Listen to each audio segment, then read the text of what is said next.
Magandang araw po sa inyong lahat. Hello to everyone and welcome to Health Matters, Insights for a Better Life, the podcast where we break down important medical, health, and wellness topics for you, our listeners here in Baguio and in Northern Luzon.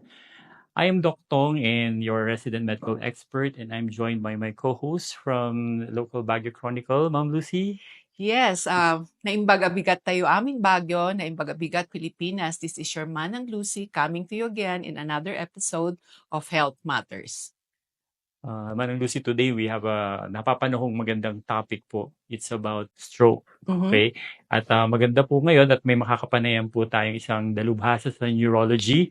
Siya rin po ay nag-graduate sa St. Louis University School of Medicine here in Baguio. And then after graduating in medical school, siya po ay nagpatuloy sa kanyang neurology training sa Jose Reyes Medical Center in Manila. And then after po nun, hindi pa po siya natapos nag-aral. Itinuloy pa po niya yan sa kanyang stroke fellowship sa University of Tennessee. At ngayon po ay siya rin po ang head ng Neuro Service sa Pine City Doctors Hospital as well as in St. Louis Sacred Heart Medical Center and I think kundi po siya, section head siya ng stroke services and very active din po siya rito sa Baguio General Hospital and Medical Center.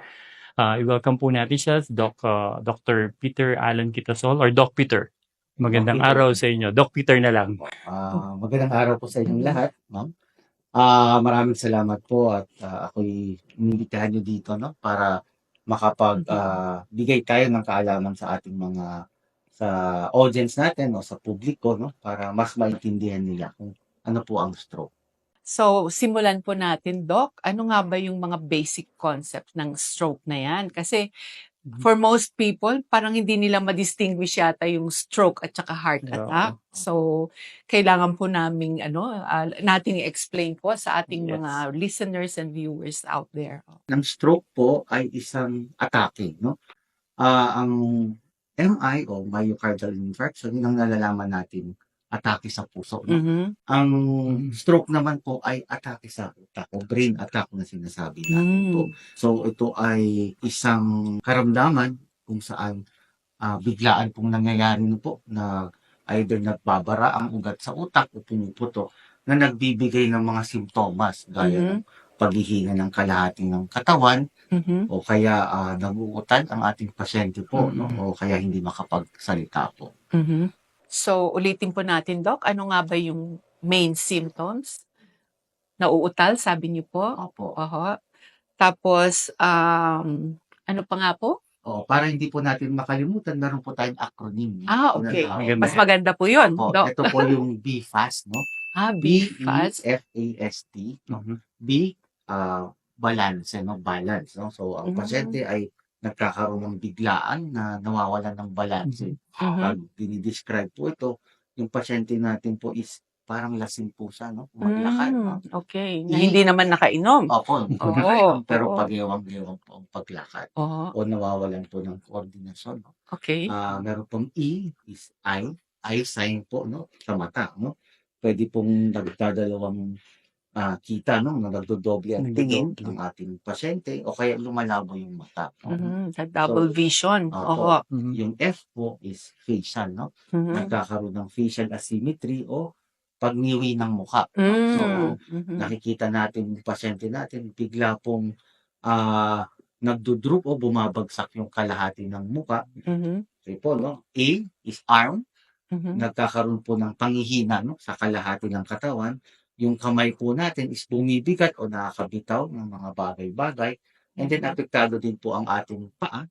So, ang pasyente ay pag naglalakad is paika-ika o kaya drag po nila ang kanilang paa. Okay. S is slurred speech po, Ang pasyente ay naguutal o nagbubulol, Hindi natin maintindihan, ang pananalita ng ating pasyente. At minsan, hindi sila makapagsalita, Ang last po ay T, time. Ibig sabihin po, oras na kailangan pag ito ay napansin natin sa ating mga kasama o kung nasa ibang tao, kailangan dalhin po kaagad sa pinakamalapit na ospital. Doc Peter, yung mga ganitong simptomas ba kailangang present lahat itong BFAST or okay lang ba na isa lang, paano ba natin malalaman? Maraming Ah. nanonood at nakikinig, eh. Opo. So, kahit isa lang po na simptomas, no, Dapat dalhin na sa dadalhin kaagad sa hospital. ospital. Dati po kasi gagawin ng mga ating mga kababayan is oobserbahan muna nila kasi Mhm. baka mawala yung Mm. Oo, simptomas, no? oo. Pero ngayon po, ang sinasabi po namin, pag ating napansin po ito, dadalhin na po kaagad. Mhm. Wala na Mm. pong kailangan pag-isipan pa, no? Mhm. So, may mga ambulance po tayo dito sa ating lungsod, no, mga services, may hotline din po na Mhm. pwedeng magdala sa kahit anong ospital po dito sa Baguio Oo. po. Any age to, no, Doc Peter? Opo. Paano kung kasi pabata ng pabata yata itong tinatamaan ng stroke. Opo. Ako po isang adult neurologist. Ang usually kinikater po namin is 18 years old and above, no? Mhm. Kaya lang by experience po, nasubukan na po natin naggamot o nakakita ng stroke po sa as young as 16 years old 16 po. years old. Opo. So, Ang bata.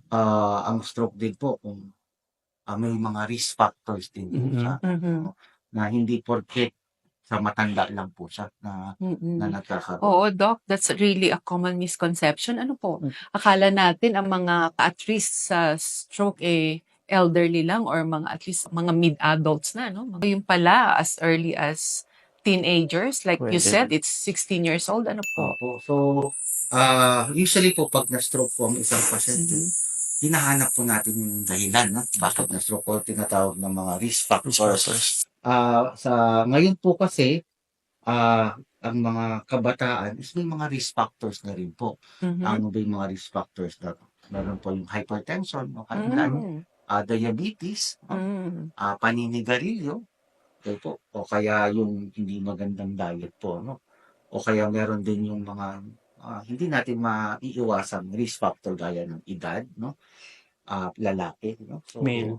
Oh, mas mataas ang incidence sa kalalakihan po? Opo, Yes. at a certain Ah. age po, pagdating na po ng nag-menopause na po ang ating mga kababaihan, usually Mm. pareho na po yung risk Ah, factors. okay. Although ngayon po kasi, dati po, pag naninigarilyo, usually common lang po sa lalaki. Pero Oo. ngayon po, pati bata, naninigarilyo, babae. So, Mhm. wala na pong pinipili ang stroke kasi present na po yung mga risk factors, no, sa mga halos lahat, no, ng mga tao po. Mhm. Doc Peter, yung mga ganitong risk factor, meron ba kayong naging pasyente na wala mang risk factor pero na-stroke? May Meron mga po. ganun pa. Oo, Meron meron po, din. no? Ang common po na dahilan na na-stroke, no, is may sakit sa puso po, no? So, kapag Mm. mga congenital heart disease o rheumatic heart disease, dahil sa ang puso po nila ay either malaki o may problema sa valvula, napoprone po magkaroon ng clot o pamumuo ng dugo na kapag ito ay napunta po sa utak, yun po nagkakaroon po ng stroke po. Mhm. Doc, may ano lang, lagi kong naririnig kasi yung aneurysm, eh. How does it relate to stroke? Oo. Ano ba yung aneurysm na yan in Opo. relation to stroke po? So, meron po kasing parang sabihin mo na tatlong klaseng stroke po, no? Okay. Yung una, yung more common is yung nagbabara ang ugat, no? So, Mhm. pag nagbara ang ugat sa utak, mawawalan po ng blood supply, yung parte ng yun, kaya magkakaroon ng sintomas yung pasyente. Yung pangalawa po is yung pagputok ng ugat, no? Ito po ay yung sinasabing hemorrhagic stroke, no? So, pag pumutok yung dugo po is pupunta po siya sa utak, at iipitin niyo po yung utak, kaya magkakaroon po ng sintomas yung pasyente. Common po ito, nakikita sa mga may high blood o hypertension na hindi po napokontrol. Yung aneurysm naman po ay isang parang subtypes ng stroke po is pag pinidescribe ko po yung aneurysm is parang po yung, alam niyo po yung plastic balloon. Kapag hinipan nyo, may dulo, may parang umbok sa dulo, no? Opo. So, yun po may manipis na lining, no?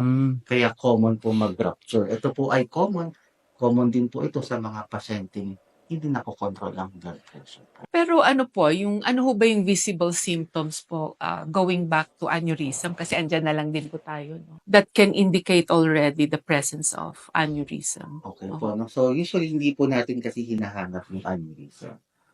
Sa katotohanan, around 5%, pag di po ako nagkakamali, meron po tayong aneurysm, no? Ah, So, sa alright. lahat yun, no? So, it's quite common, Doc. Common din Oo. po. Kaya lang, for some reason, yung iba pumuputok yung aneurysm, no? Yung iba nalalaman lang parang incidental finding lang, no? So, ang mga sintomas, usually tama po si Doktor, ang aneurysm usually nalalaman na lang kapag pumutok na Kapag, yung ugat, no? Mm-mm. Ano ba yung common na sintomas? Ang description po natin dyan sa libro is worst headache of my life, no? Pinakamasakit na Okay. time, no, ng ulo. Oo. Paggagraduhan po ito, 10 out of 10. No? Parang Wow. kakaibang Max talaga. To the, Oo, oo. Tapos biglaan po na pagsakit ng ulo. No? Yung pinaka-common po. Yung iba nawawalan ng malay, kaya nagkukumbulsan. Gawa ng dugo na nag-iirita sa ating utak po. Okay. So, apart from headaches po? Usually po, depende sa lokasyon, no? Ng aneurysm o ng stroke. Doon po malalaman yung So, it's not just in the brain area, Doc? sa brain po. Although Oo. ang aneurysm po ay pumuputok, ang pagdurugo ay nasa labas po ng utak, no? Okay. Tatawag natin kaya siya subarachnoid hemorrhage is nasa subarachnoid space po siya. Although minsan, sa sobrang lakas po ng pagputok, minsan dumudugo din sa loob ng utak. So, ano naman ho yung mga common treatment po sa mga na-stroke na patients Okay po? po. So, depende po kung anong klaseng stroke po ito. No? So, commonly, ang ginagawa po natin is, pag na-stroke ang isang pasyente is, tatignan natin kung anong klaseng stroke po. Bara po ba ng ugat? Pumutok na ugat o yun nga po yung subarachnoid aneurysm, gawa ng aneurysm. Ano po? So, kung pagbara po ng ugat, hinahanap natin bakit kaya na-stroke po pasyente. Kasi may mga risk factor po tayong kailangan i-identify. No? Usually, hindi po kasi common, no? Walang rason, no? Na na-stroke ang pasyente. Itatry po natin hanapin, no? So, diabetic ba yung pasyente? Yung high blood po ba siya? No? O kaya kapag diet niya, no? Mataas po ba yung cholesterol niya? No? Tapos yung sa pagputok ng ugat po, usually hypertension yan. Minsan, 2, hindi kaya. No? Minsan, 3 gamot ang kailangan para lang makontrol yung blood pressure nila. Sa aneurysm po, ganun din. Hahanapin po natin yung mga risk factor nila para yun po yung isang i-address. Pangalawa po, yung specific treatment po natin. No? Unahin ko po yung sa subarachnoid hemorrhage. Sa subarachnoid hemorrhage, yung treatment po, once ma-identify po natin yung aneurysm, no, kailangan natin i-secure yung aneurysm. Ibig sabihin, iiwasan natin pumutok po ito ulit. No? I-refer po natin siya sa either sa neurosurgery o sa interventional radiology. So, Para opera. no? Kapag may pumutok na ugat naman po, depende kung gaano kalaki. No? Pag maliit lang po, minsan kakayanin sa gamot. No? Pero kung medyo malaki, i-refer ulit po natin kung kailangan bang tanggalin yung dugo, no? Para mabawasan yung pressure sa utak. Sa utak. Yung isa, no, yung isang pinaka-importante is yung pagbara ng ugat, no. So, pag nabara yung ugat, kaya sinasabi po natin na dadalhin kaagad po ang pasyente kasi meron po tayong time window na sinasabi, no. So, yung time window na ito is mga 4.5 hours po. Dapat within 4.5 hours Na nag-manifest ho ng symptoms. nung nakita po yung stroke o napansin, may pwede po tayong ibigay na gamot, lalo na po sa nagbarang ugat. No? So, ang gamot na ito, ang tawag po dito is yung RTPA, no? Yung recombinant thromboplastin. Sa common language po. Pampalusaw? Pampalusaw. Bara. Okay. Pampalusaw. Parang sabihin mo na parang liquid sosa. Okay. So, tutunawin. Liquid sosa ng ating mga ugat-ugat. Tutunawin po niya yung ating yung namuong bara para magkaroon po ulit ng daloy ng utak po. Ito pong gamot na ito is sa magandang is available po dito sa ating sugat. In fact, marami na po tayong nabigyan. Ang Baguio General Hospital po, kundi siya po ang pinakamaraming naibigay na gamot dito, no, na ito, no. Pati po sa ating mga pribadong hospital, available din po ito, no.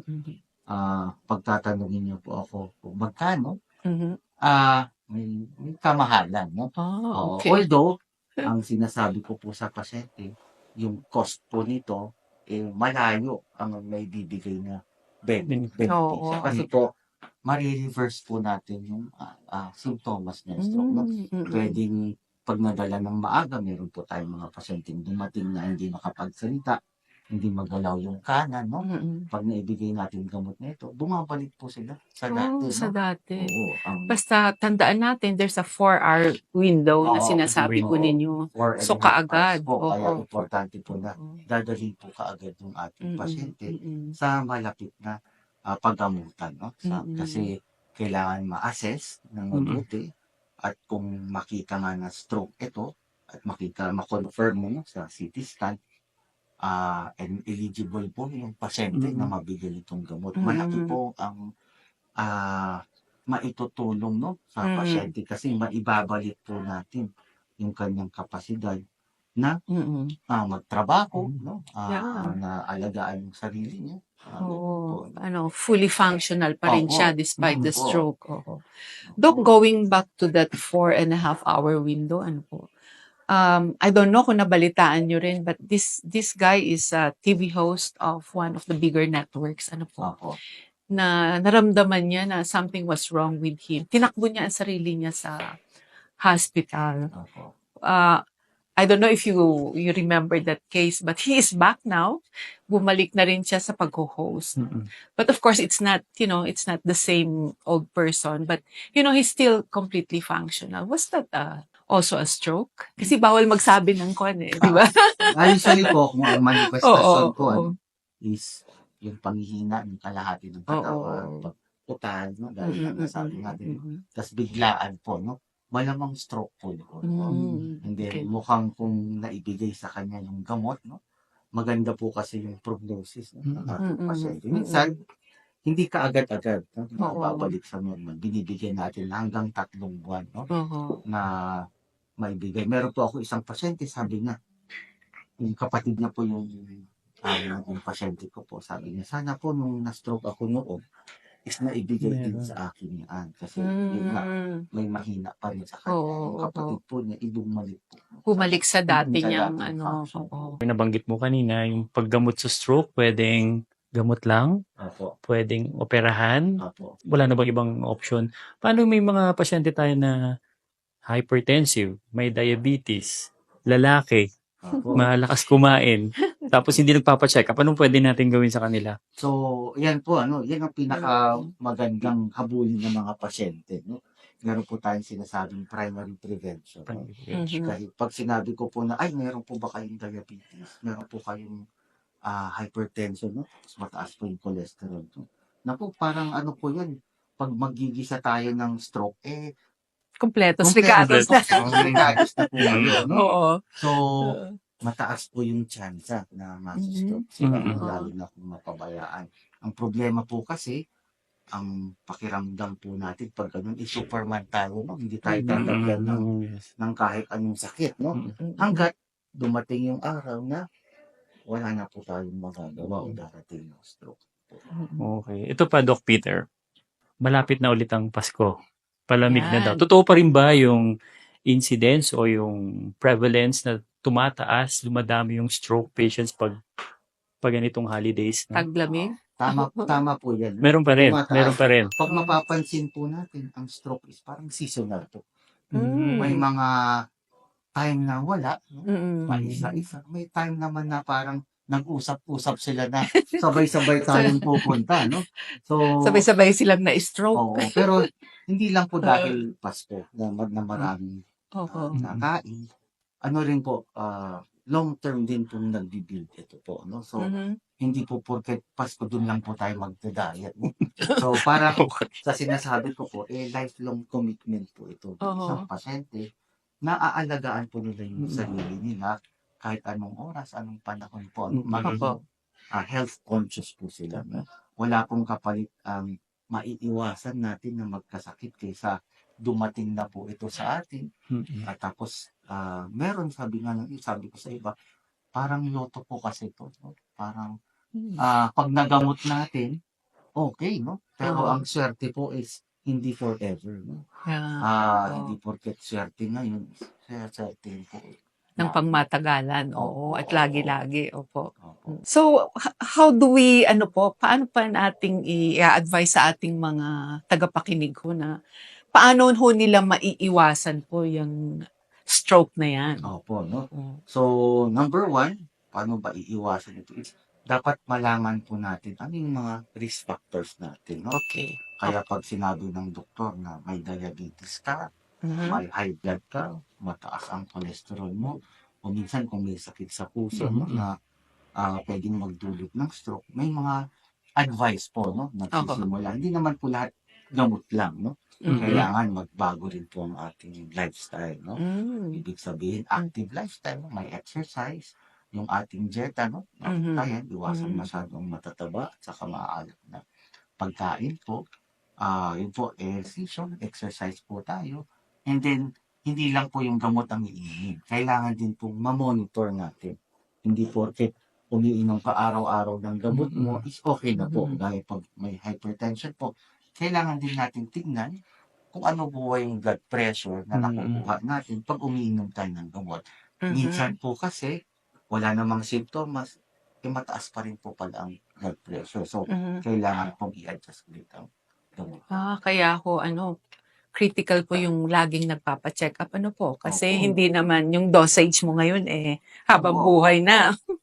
Pwede rin pong mabawasan din po kasi yung gamot, no? Mm. Minsan pag nag-change yung lifestyle. Tapos, kailangan din iwasan natin yung mga bisyo, no? Oho. Yung paninigarilyo, pag-inom ng alak, no? Yung mga pinagbabawal na gamot, no? So, pwede yan makapag-dulot, no? O mag-contribute sa isang pasyente na magkakaroon ng stroke. Ito, Doc Peter. Lagi akong na-stress. Pwede bang ma-stroke? Ang sinasabi ko po ay ang stress po ay relative po ang stress, no? Pwede po yung stressful sa'yo, pwede kay ma'am hindi rin po, vice versa rin, no? Oo, magkakaibang threshold ho ba? Oo, no? So, siguro, kung paano natin i-handle itong stress, ano ba ang pinagkakastressan natin? Baka naman pwedeng ipagbukas pa natin yung iba, o kaya pwede namang iba, gusto nila tapusin lahat ng sabay-sabay. So, iba-iba po yung ating pinagkakastressan. Although, pwede po siyang mag-contribute, no, sa pagtaas ng blood pressure. No? Magkakaroon ng changes sa atin. Minsan may stress eater. Pag nasi-stress, kain ng kain. No? Stress eating. Marami yung guilty niyan. Kailangan i-identify natin itong ano ba yung mga stressors natin. At baka pwede rin maiwasan o pag-aralan kung paano po ba natin itatakol itong mga stress para less stressful sila. Anything else, Doc? Para sa ating mga loyal na televiewers or listeners. So, tandaan po natin na banggit ni Doc Peter, no? Be fast. Madali lang naman siyang alalahanin, no? B yung balanse, yung sa E is eyes. Oo, nagda-double vision. Tapos F is sa facial, pwedeng nangingiwi. Oo. Tapos be fast. A is arm, pwedeng nalalaglag yung isa or mahina or hindi maiangat. Tapos yung S is slurring of the speech. Tapos yung T is yung oras, yung time. Tapos mahalaga rin para sa atin, madali lang naman tandaan. Hypertension, diabetes, malaking bagay din yung nabanggit kanina ng discussion natin, yung physical fitness pa rin, yung food.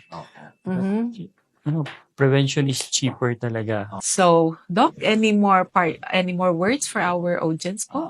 Tama po. So, kapag meron po tayong kakilala o nakaranas tayo ng biglaan, no, na be fast, no, nawala ng balanse, nagdoble ang tingin, no, nanghili ang mukha, nanghina ang kamay o paa, no, tapos nag-uutal, kailangan po natin dalhin sa pinakamalapit na ospital, no.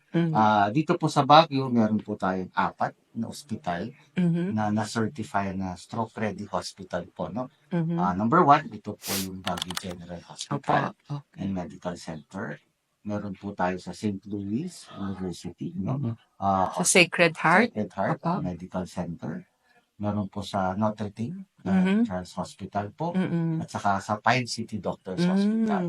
At meron din pong app na pwedeng i-download, no?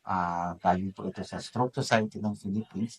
ang Mhm. stroke PH. Mm. Makikita po doon yung mga stroke-ready hospital at saka may mga building tools po Yeah. tayo dito. For people outside of Baguio area, ano po, magandang tool po 'yan na Opo. yung app na 'yan, sabi niyo stroke app? Opo, makikita po dito yung mga i-input niyo po either yung area code po ninyo o Mm. kaya yung syudad kung nasaan kayo. Mm. Ituturo po nito ang pinakamalapit na Oo. stroke-ready hospital. Yeah. That's a very good information po considering sinasabi niyo nga there's a very narrow window ano po na we don't like our patients dying on the way to a hospital na meron naman palang malapit lang. Kasi nga like most places in the country, medyo challenging na yung traffic situation na kahit malapit lang sana. Kung may ganyan po, it's a lot easier. So kung anong pinakamalapit, it would advise the app user. So again, maraming salamat Doc Peter and Doc Tong. Sa aming mga viewers and listeners dyan, salamat po sa inyong pakikinig at sana'y matandaan ninyo ang ating mga be fast as they said. But more than being fast is avoiding the disease altogether po. So again, paulit-ulit na nababanggit across the diseases that we have discussed or disorders, napaka-importante po ng healthy lifestyle. So again, maraming salamat at sa susunod na magkikita-kita tayo sa ating next podcast on Health Matters.